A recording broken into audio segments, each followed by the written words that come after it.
Welcome to the latest edition of the Pro Football Focus IDP podcast, The Nickel.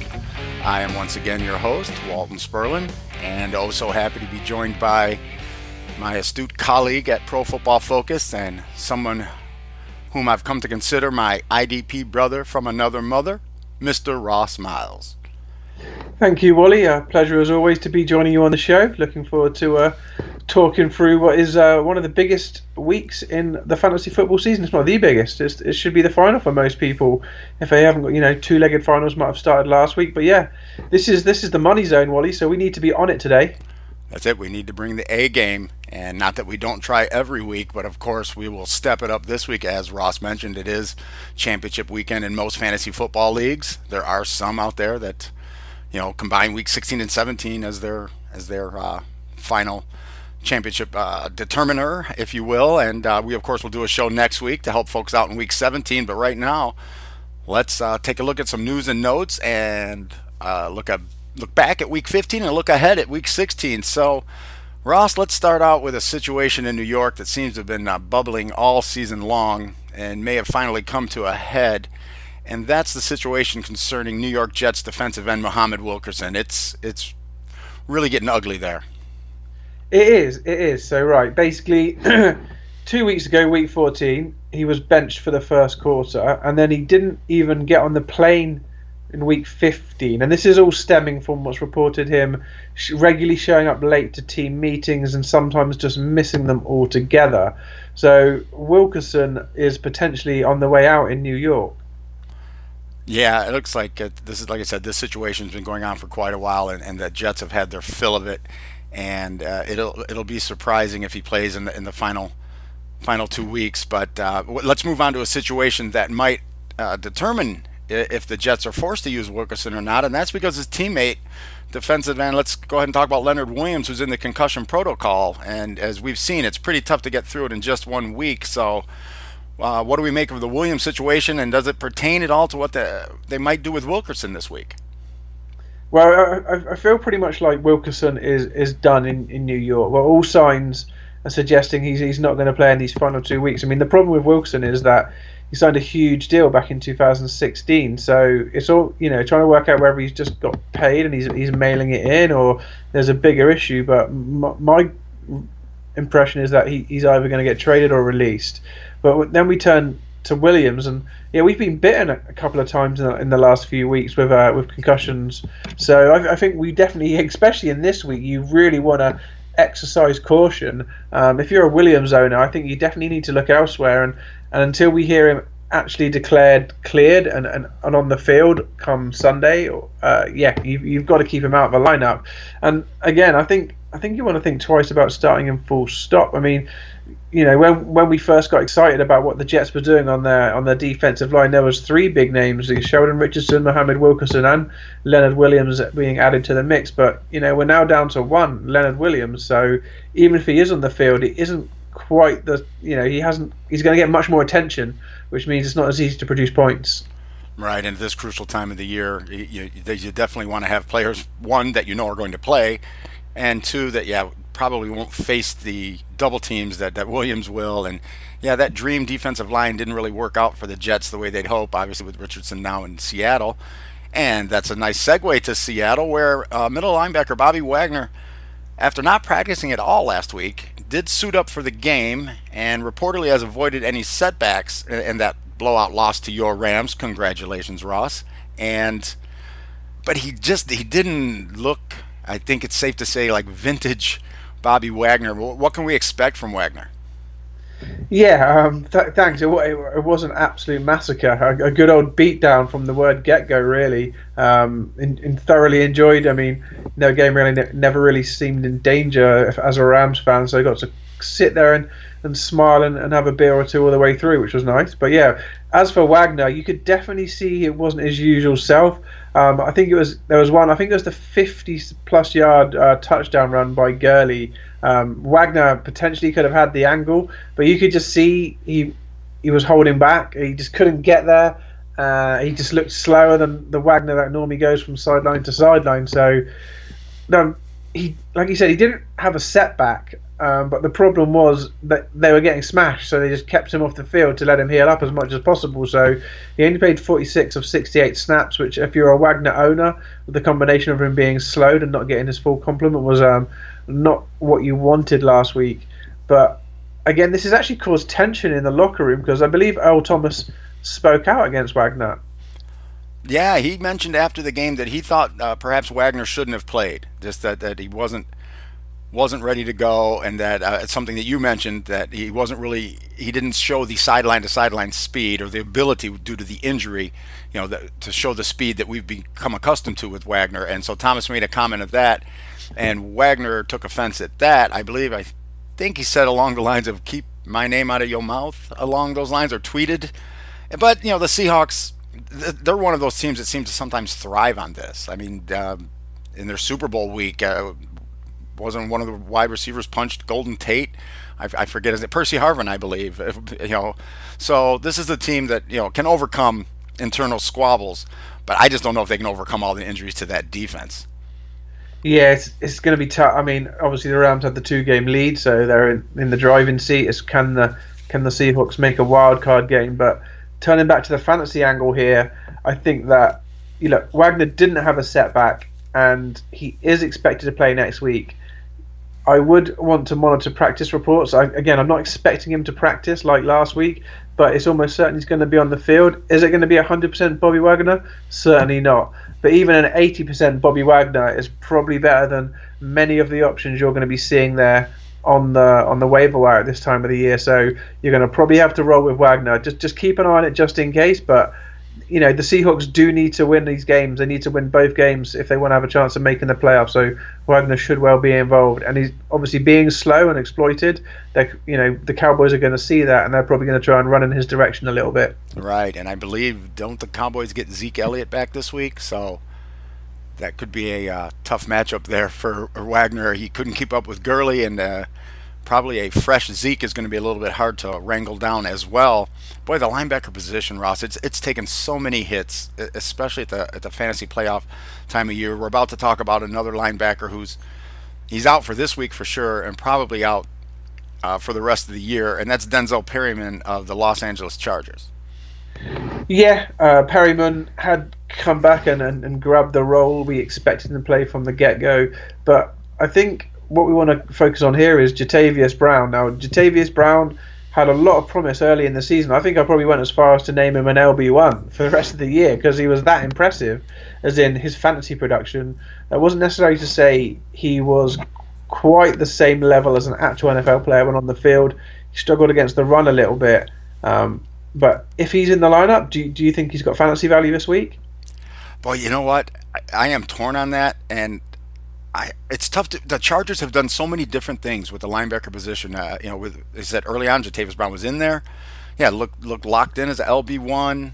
Was putting up nice numbers early, and then his snaps were just going down, down, down. And then when Perryman returned, his snaps were almost non-existent. They were using Corey Toomer more. Well, then he looked last week. They didn't use Toomer hardly at all. But I'm not convinced, and I try to avoid these situations, especially in your championship week. I'm not convinced that they just turn right back to Brown. He had the 33 snaps last week. I think, again, a gentleman that we've talked about quite a bit this season, the main beneficiary is Adrian Phillips, the safety, who's playing in the box a ton.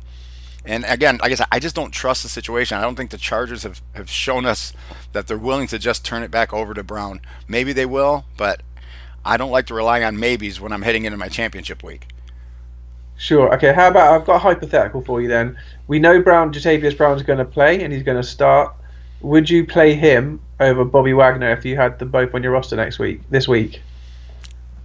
I would not. The injured Wagner would still remain. Okay. Yeah. You know what? I will ride even my hobbled stud linebacker over Brown. That's just, maybe that's pie in the sky thinking, but Wagner, even though he's hindered, we know the way he plays the game, so he's going to give it all he's got. And Seattle's must win. I know the Chargers are as well. I guess I just trust Wagner's track record, and I'll hope that he can gut it out. Yeah, I'm with you. I'm with you. I think you've got to go with Wagner. I mean, like we said, he did miss snaps last week, but he only missed them because the game was a blowout and teams were putting in their seconds and their thirds. So I would expect him to play a full complement of snaps. Even if Brown is going to be the elected replacement, we can't be confident. Like you said, he's going to have a full complement of snaps because Phillips will be in the box as well. So I think you're right. I think Wagner would be the way to go if that was your option.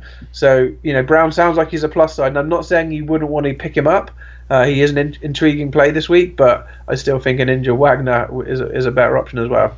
Right, and there's been so many injuries at linebacker. As you said, picking up Brown is suggested just because, and we'll touch on this in the free agency part when we touch on linebackers, but, John Bostic's now out for the year. Depending how deep your roster is, Thomas Davis is suspended for 2 games because of that hit on Devontae Adams. Even if he gets it reduced to 1 game, he's going to miss your championship week if he was somebody you relied on. Again, probably in a deeper roster type league or a bigger roster type league. Let's move on to another player who gave it a go last week after really not practicing. I think maybe got in a limited practice or 2, and somebody that probably a lot of fantasy owners were relying on down the stretch and hoping would lead them to that championship, and that's strong safety Landon Collins of the New York Giants, who tried to give it a go last week. Yeah, I mean, we already thought he was going to be shut down for the year. We've talked about how the Giants have, this is a done season. There's a lot of turnover. They might as well kick the tires on some of the players on the roster. But no, impressively, Collins still wanted to be out there. That's the kind of fighting spirit you want to see. He did try and give it a go, but he did leave the game during the second quarter. Didn't manage to return. I think you've got to avoid him. I couldn't consider risking him this week. It's a real painful one to do. Like, obviously he was the top defensive back last year and he was highly touted coming into this year, but this is a week to sit him even with a questionable designation, I think. Yeah, I believe that's the right call as well. Chances are, even if he does go, it could follow the same scenario. He's unable to finish the game, and then you're stuck having started someone who doesn't make it last week through the first half. So it's a situation that I would avoid. All right, let's jump into the defensive lineman position where we had quite a few nice performances, and let's go ahead and start with someone from your beloved Rams, a gentleman we've spoken about quite a bit this year, both preseason for different reasons, but also for his play on the field, especially of late, and that's Aaron Donald. Aaron Donald, yeah, what a game. Oh, he was a terror. 5 total tackles, 3 sacks, padded that with a hit and 5 hurries. Obviously, they don't count for fantasy, but they show you how disruptive he was being. And he added a forced fumble. So, yeah, I mean, obviously, I watched this one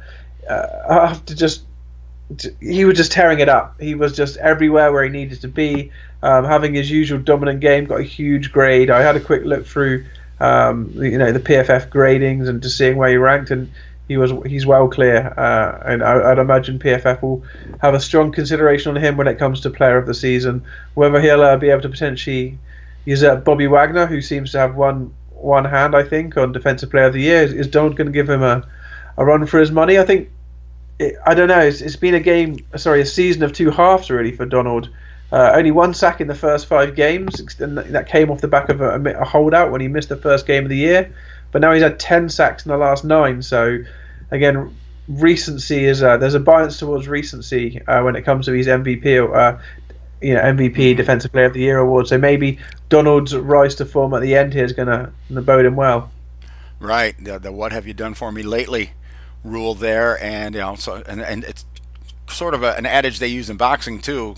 Judges tend to remember the last 30 seconds of a round, so if you can really stand out in that's what's fresh in their mind. Could be the same thing for the Defensive Player of the Year voting.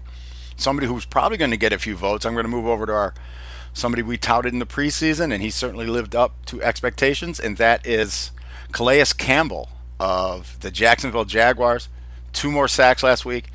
He loves playing the Texans, let's just say that, because that's 6 sacks in 2 games with the Texans. But talk a little bit about Campbell in the season and the game he had.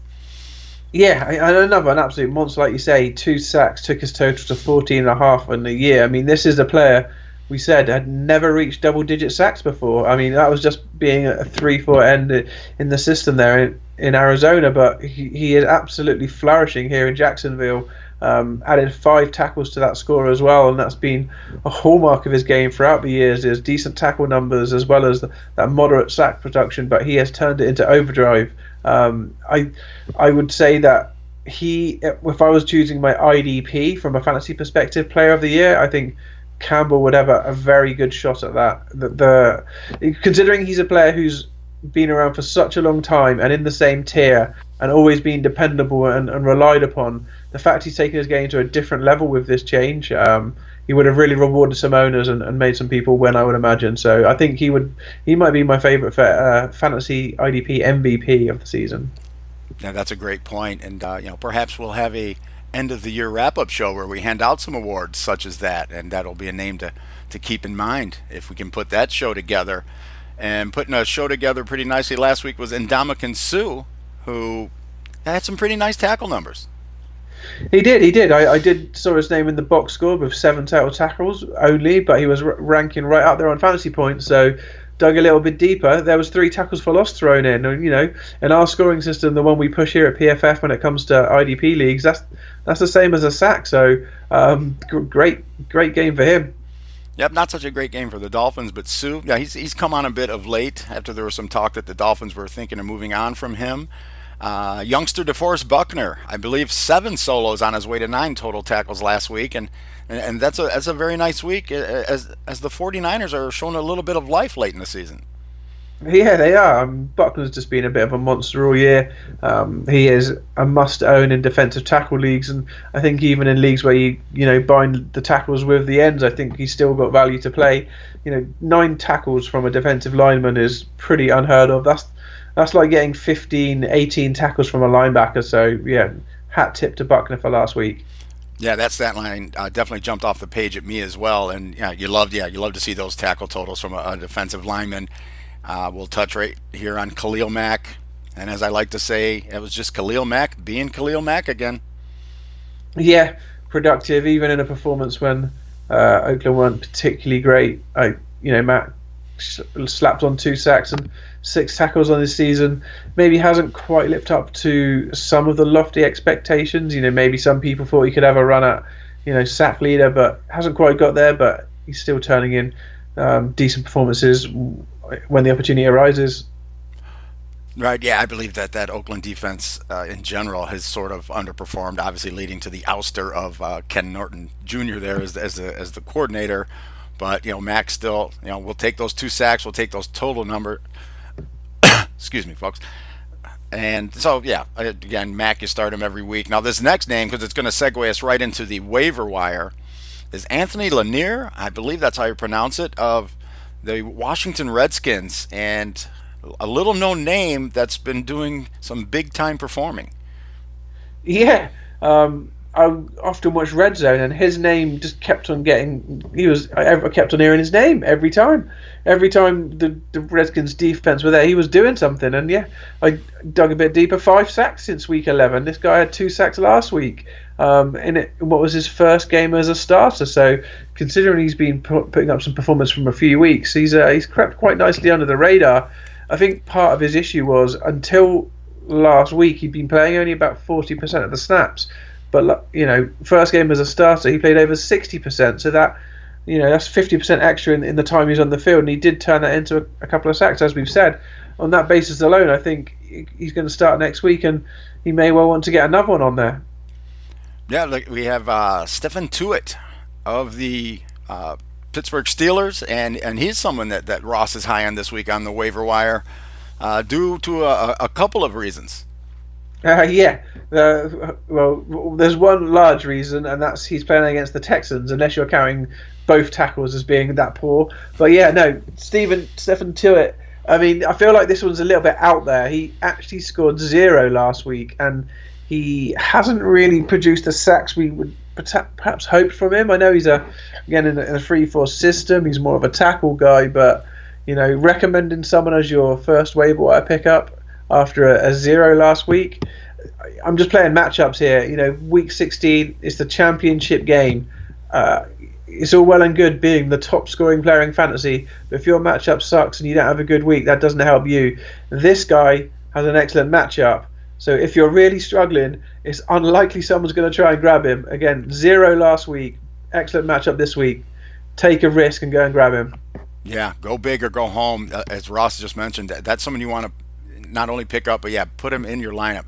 Steelers are still playing for the potential of home field, throughout the playoffs, depending what the Patriots do now, since the Steelers suffered that crazy loss to the Patriots last week. But I love at this time of year playing players that have they're on a team that have something to play for, that aren't just trying to play out the string and are already looking forward to the off season. So you want someone like Tuitt in a matchup like Tuitt has. Don't just pick him up, folks. Go ahead, pick him up and put him in there. That would be my philosophy on him. And that takes us over to the linebackers, and we'll talk about some of the top performers. And once again, it's some names that we've become accustomed to. C.J. Mosley. Go ahead and talk a little bit about how he managed to be fantasy relevant. He did. Only 6 tackles, but he had the forced fumble. And, yet again, Mosley's had one of those seasons where if he hasn't been a tackle monster, he's had splash plays that, bail him out, so to speak, or at least bail his fantasy owners out. And that was the case last week. Right. As I said, again, Mosley's one of those players that, we love preseason. We love throughout the season, because of his tackle numbers.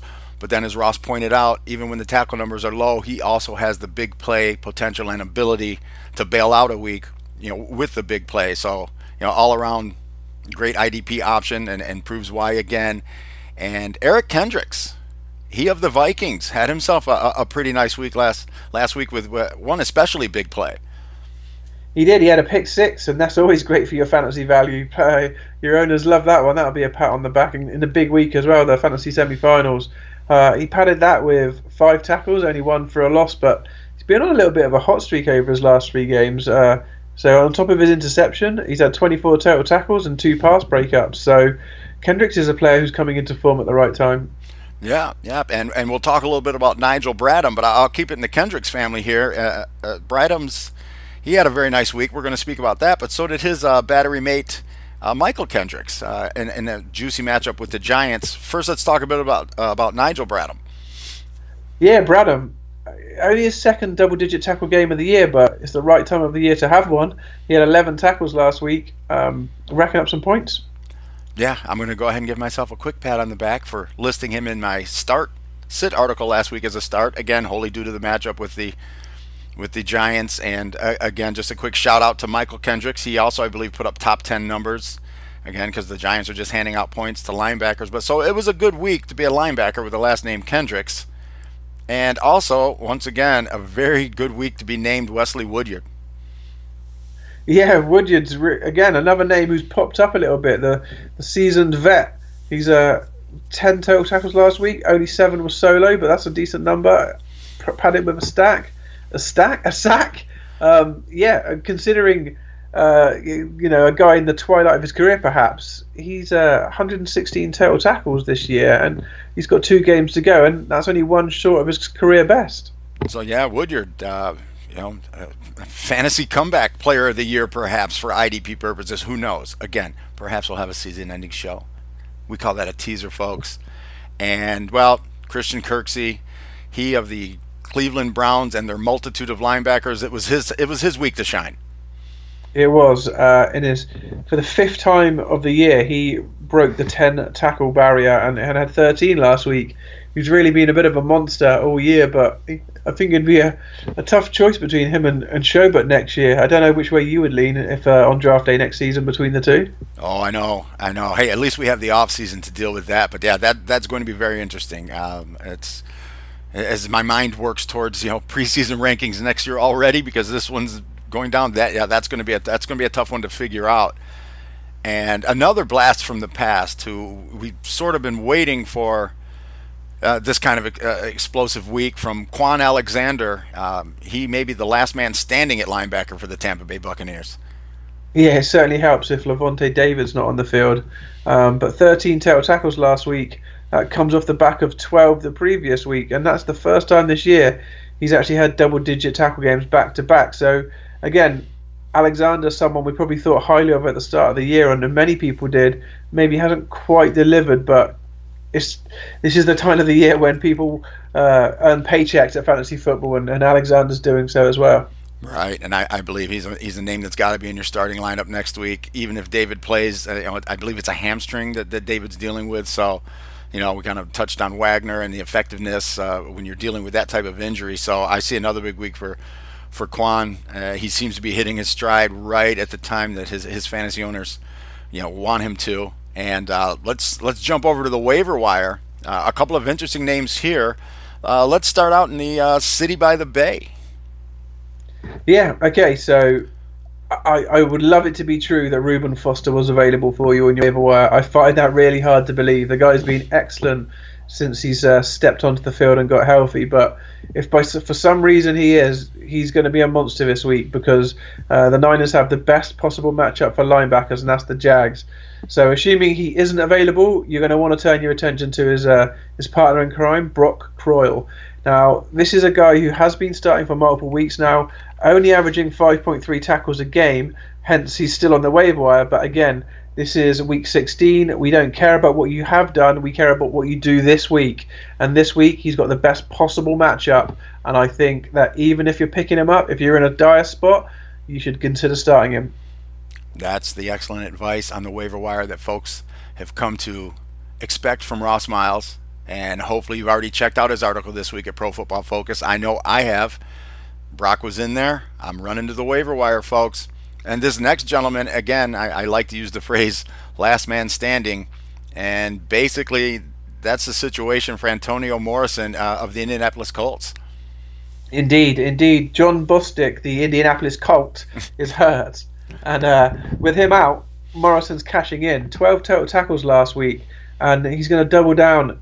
He hasn't got the best matchup because that's where Croyle and Foster are. He's got the second best matchup. So again, like I said, we're really going to focus in on where the matchups are. Morrison's likely available in your league. He's like outside the top 40 in scoring for linebackers. So 12 tackles last week. Can he have a similar performance without Bostic on the field? I hope so. Oh, I believe he will. A spoiler alert.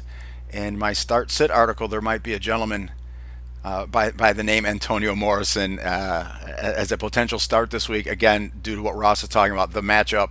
I believe they have a rookie linebacker, Andrew Walker, or something that maybe will step in for Bostic. But Morrison's the name you want to keep in mind. Get him off the waiver wire, and if I were you, I'd get him off the waiver wire and get him in my starting lineup. And it's great. It's crazy that we're sitting here telling people that they should be starting Croyle, Morrison, and Tuitt and Lanier in a fantasy championship week, and I stand by those words. I'm not saying bench your studs, but you could do a lot worse than those four guys. These four, without being rude to them, no-namers. Right. At this time of year, that's what you have to do. It's, as Ross has said, it's not what have you done or haven't done lately. It's like, what can you do this week? What will you do this week? And all four of those guys are in great matchups. They're playing well. Due to situations, they're playing a lot. So yeah, and there's no point in at this time of year. What I love about these waiver wire options that Ross is giving us, as there's no point in picking up somebody from the waiver wire right now if you're not going to play him this week. This is it. It's winter. This is the last game. So these are great. Again, folks, read the article, listen to the podcast, and if you pick these guys up this week, get them into your lineup. And let's move on to some. Sorry, before I was going to say, didn't we joke last week about Jerome Harrison? Was that? I'm sure we talked about that on the air. Jerome Harrison, 50-point running back, absolute no-name, but he won people fantasy championships and fantasy semi-finals if it was 50. I'm trying to remember. I always run 2 weekers over 15 and 16, so for me that was still a final, whether it was your semi. But yeah, you can be someone who doesn't register on the fantasy radar and come up huge in fantasy championship games. So have an open mind. Look at your roster. Think about the trends. The man speaks the truth, folks. That's Ross Miles. That's why you listen to this podcast. That's why you read his work. And we're going to move on to some defensive backs. And not as many usual suspects. It was a good week for cornerbacks as opposed to safeties this week. Though we will touch on a safety or two. But it was a nice week for cornerbacks. And it's starting with one who got out of the doghouse and back on the field, and that's Marcus Peters. Yeah, I mean, if we have a quick look over the stats, there was 2 interceptions from multiple players this week. Like you say, cornerbacks were picking passes left, right, and centre, and that's why they dominate the top performers this week. And the player you're hinting at is Marcus Peters, the Kansas City Chief, who's certainly known for making an interception or two in his career. Obviously, coming coming back from the suspension he received for leaving the field 2 weeks ago. If you can cast your mind back, didn't he? He got in an incident and he thought he was kicked off the field, so he went back to the locker room and then came back out, and because of that indiscretion, he was suspended. But yeah, turning back to his fantasy performance, Peters 2 interceptions last week and a forced fumble, only 3 total tackles.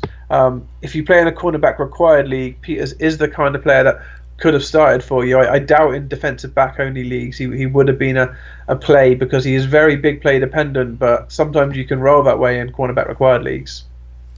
Exactly, and I like the fact that you used the word big play there, because we're going to move on to Darius Big Play Slay of my Detroit Lions, who definitely lived up to his moniker last week, but following his performance, there's a bit of a caveat. Yeah, he did rack up 2 interceptions and had 5 total tackles, but he left the field at one stage with a suspected concussion. I believe he returned, so he obviously cleared the test on the sidelines, but again, we'll wait and see any practice reports to see what's going on. This is a cornerback required play rather than a defensive back one. 2 interceptions is a pretty hard feat to repeat. Right, and just to keep folks in the loop, as Ross mentioned, he did leave, was able to return to the game, but oftentimes in this situation, symptoms can arise as players start to practice, for the next week's games. And as of right now, we haven't heard anything here locally in Detroit, about practice yet today or Slay's condition. So right now, we'll consider him, still on track to play. And as Ross mentioned, we just need to keep monitoring practice reports out of Detroit. And here's a little bit of a blast from the past who hasn't really lived up, well, especially from a fantasy standpoint. But it's a good week anytime you get to mention Sean Smith. Yeah, I'm a Sean Smith fan. I always have been a Sean Smith fan. Utah grad, where I spent some time there. He's known to me as Secret Weddle, purely because I was massive on Eric Weddle back in the day, and from then on, I used to always keep a sneaky eye on Utah cornerbacks. And I named him my Secret Weddle that no one knew about, and unfortunately didn't quite pan out for me that way in fantasy like Mr. Weddle did. But yeah, he had a great game last week. 2 interceptions, 3 total tackles. Those were his first interceptions of the year. Again, like you say, nice to see his name back on the score sheet and making some waves. Yeah, tip of the hat to the veteran there. And it's a youngster we'll talk about next, and that's James Bradbury of the Panthers. He had himself just an all-around great game. Yeah, not only did he have a great fantasy day with 7 tackles, a forced fumble, interception, those big plays helped seal the win for the Panthers. They came in the third and the fourth quarter at crucial times. I believe he had the game-winning interception at the end there. Rodgers obviously driving to try and tie the score. Right. Hey, and I'm a fan of anybody on any team that helps to beat the Green Bay Packers. So, again, tip of the cap to the youngster Bradbury, and we'll save that next name for the waiver wire, but we'll move on to Marshawn Lattimore.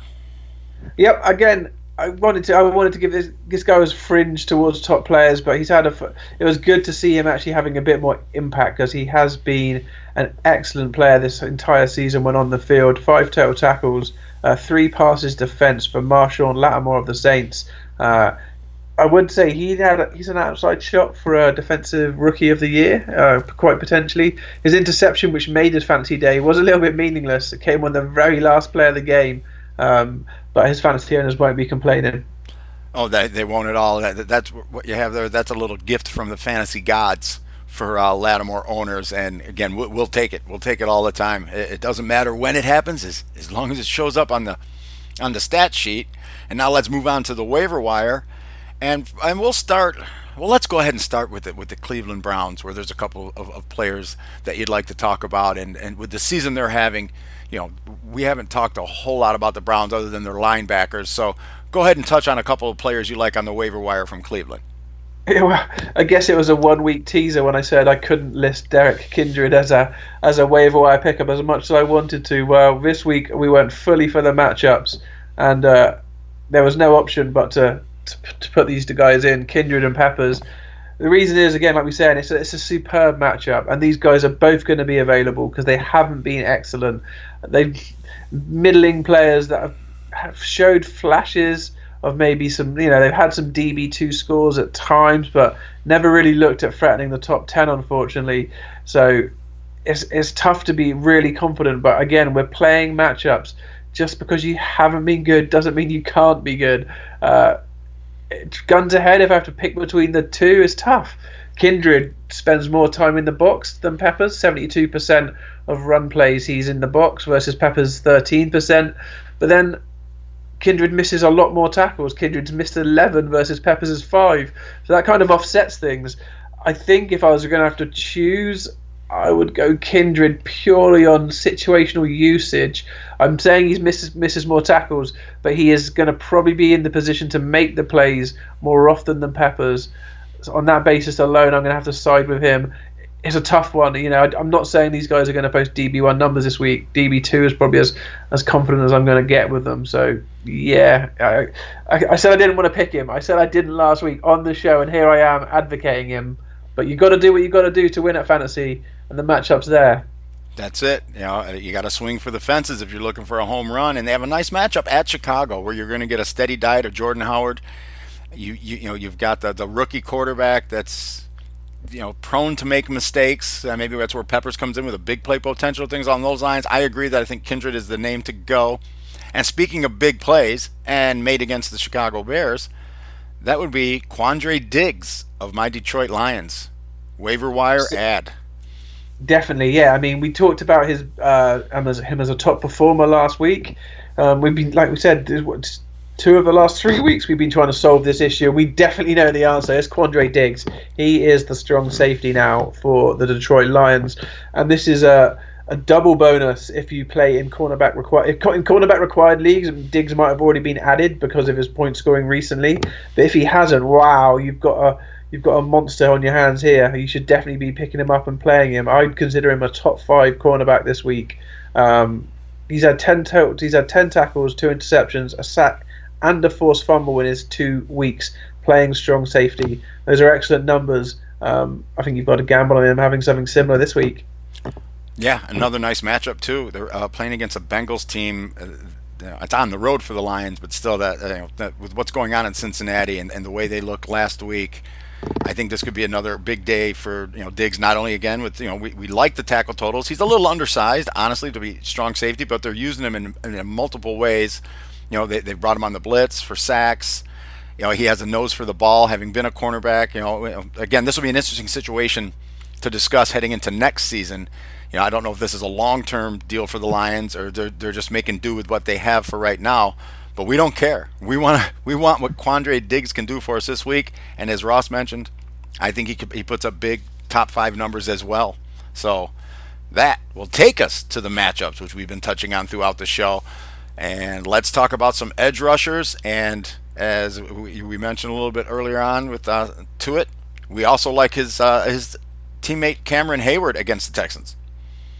We do, yeah. I mean, again, Tuitt we've already discussed, but Hayward, he's a much more an obvious play in fantasy circles. You're probably starting him anyway, but he's going to probably add to his sack total on the year. He had 1 last week against Brady. He's got 10 on the season, so expect a decent week from him. Yep. And we love the veteran Terrell T-Sizzle Suggs. Any chance I get to say T-Sizzle, I'm going to jump all over. As well as the youngster Matt Judon as the Ravens take on the Colts. Indeed, again, both these players have really showed up in this second half of the season. Suggs now has 11 sacks on the year. Judon's had 4 in his last 5. Well, the matchups are there and they're in form. You have to consider them. Obviously, both are going to be linebackers, so you prefer to play them in big play leagues, but I still think they're viable options this week. Yeah, and another viable option, gets his chance to go after the Cleveland Browns. That's Akeem Hicks of the Chicago Bears who got off the schneid. Yeah, I mean, he's been okay this year without being phenomenal, but that's kind of what we'd expect from him. Last week was his first sack in 6 weeks, so hopefully he can keep this run going against Cleveland and get another one. All right, now let's look at some matchups that aren't as favorable, and that we for edge rushers, and the first name is someone who hurt me down the stretch in the last few weeks as far as sack production, and it doesn't look to improve this week. That's Justin Houston in a matchup with the Dolphins. Yeah, as you said, Houston hasn't quite delivered for fantasy owners this season. Formerly a sack monster, definitely hasn't been this season. I wouldn't want to have to depend on him this week. Right, and we touched on the sort of mess that the Jets defensive line is in, and they do not have a favorable matchup against the Chargers. Yeah, far from good against the Chargers. We've already discussed the issues that we could have with Leonard Williams now being one instead of one of three. Also dealing with his concussion issue. So where do we turn to if there's going to be a replacement along that line? Coney Ely. Again, this is a player we've discussed before on the podcast. Doesn't impress me. I mean, once we get deeper than that, in a bad matchup, they're nowhere near your fantasy lineups. Scrub out your Jets this week if they're a defensive lineman. There you go. All right, we got about 5 minutes left, so we'll get through it because you need to know these matchup, folks. Cam Jordan probably going to have to temper the expectations this week a little bit in a matchup with Atlanta. Yep, it's a really tough one, if not the toughest. Cam Jordan's been on a tear all year. He's had a great season. I think the only way you can bench Cam Jordan, the only way, is if you only play one defensive lineman. I could see him falling outside the top 10 or 12 scorers this week. But if you start two, even then, I think he has to play. Right. All right, let's move to some off-ball linebackers. Let's start with some that we like this week, and these are some names that we've touched on. There's one that we haven't yet, but we love the 49ers matchup with the Jaguars. Oh, certainly. That's hence Reuben Foster and Brock Coyle makes his way into the weekly waiver wire article. We talked about how Foster's been tearing it up for the last few weeks. It's going to be interesting to see quite how we approach him next year for our preseason rankings and moving forward. Has he done enough to put himself in the LB1 conversation? A big performance this weekend will certainly cement that.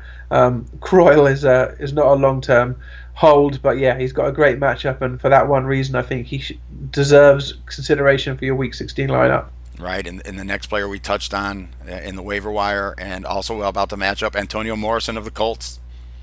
Certainly, not too much to add really. He had 12 tackles last week, potentially going to get double-digit tackles this week in a matchup when his former partner in crime, John Bostic, isn't alongside him. Right, and this next player has cemented himself as what the Packers have been looking for. That's their main linebacker in the middle, and he's got a nice matchup this week. We continue to ride the Blake Martinez train. Oh, what a season he's had. What a season. It came a little bit out of nowhere as well. Halfway through the year, just really caught our eye and started smacking in huge point scores week after week and tackle totals to boot. So big week against Minnesota in a game that Green Bay have to win to have any chance. And any loss Minnesota takes is good for me as a Rams fan. So please, Blake, have a big one. That's it. And we don't like some of these guys. We don't like Brandon Marshall in a tough matchup with the Redskins. Yeah, Marshall, again, he's been a player who's put up some decent fantasy points in the last few weeks, but it's a tough matchup. And again, he's an LB2 on a good day at the minute, so you're probably going to want to think twice about this matchup. If you've got alternatives that are viable, you might want to start them. Right, and a couple of players that had big weeks last week that I think are going to come back down to earth this week, and that's our Philadelphia linebackers against the Raiders. Yeah, definitely. As you said, both put up decent point totals last week. Got amongst the ball carrier and made an impact, but Oakland haven't been a conducive matchup to linebacker points. So again, with these both being sort of fringe fantasy relevant, whether you start them, this is a matchup that would make me think they should be riding your bench instead. Right, and we touched on the Seattle Seahawks linebacker situation. And it's to me it's if Wagner does start, I said I would start him over Jatavis Brown, but this is probably not the best matchup for them. It really isn't. I mean, you made a good point that this is Zeke Elliott's return. Perhaps that might change things. I don't remember talking about too many Dallas matchups in this section of the show throughout the season, so they've probably only crept their way down this low recently.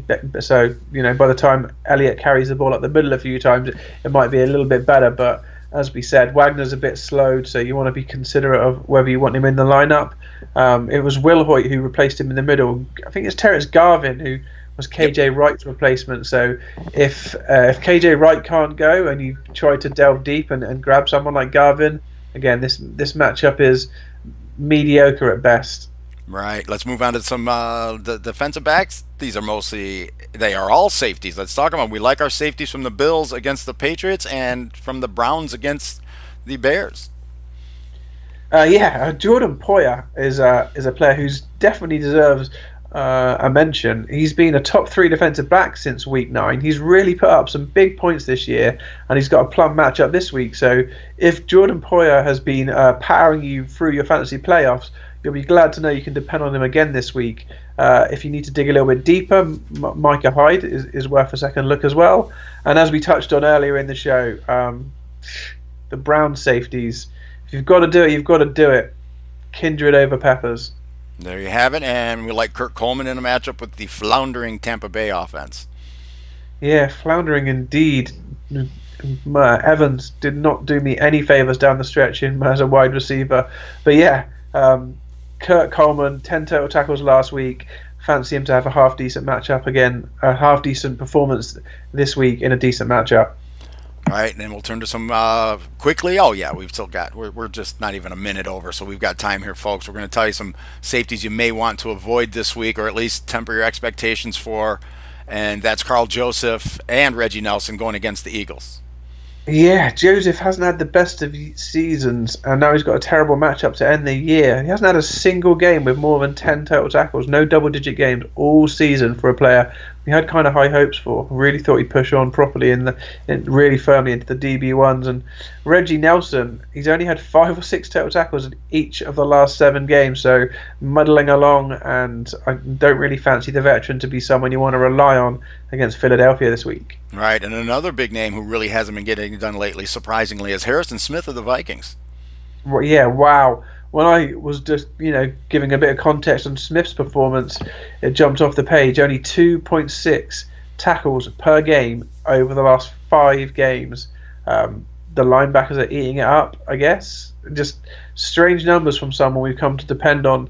And yeah, this is a bad matchup as well. So, wow, if you're a Harrison Smith owner and he's been putting those numbers up, I'm not sure you'll be this deep in the playoffs. But if you are, turn away. There you go. And this last player, again, I love him because he's a local kid. He's had some pretty big weeks of late, but Jeff Heath could be in for a rough row against the Seattle Seahawks. Yeah, and if you've been, again, similar to Smith, where Smith owners have been probably ruining him, Jeff Heath owners will probably be lauding him. He's had double-digit points in each of the last 3 games in our standard scoring system, so it's going to be tough to bench him if you've been starting him of late. But this is a bad matchup, so you would want to look for other options if you've got them. There you have it, folks. All the information and advice you need to bring home that championship trophy. And, from the horse's mouth that knows the IDP, that would be myself and Ross Miles. And Ross is now going to do what he does best, and that's take us on home. From the bottom of my heart, guys, best of luck this week. If you're listening, it means you're in the final and you care and you want to win. Please get some names on the trophies out there for yourselves, or the what is it? What's the milkshake you guys pour over yourself when you win? Yahoo, is that what it's called? Yeah, sure we do. Yeah, get some Yahoo barbs on the go. So until next week, adios amigos.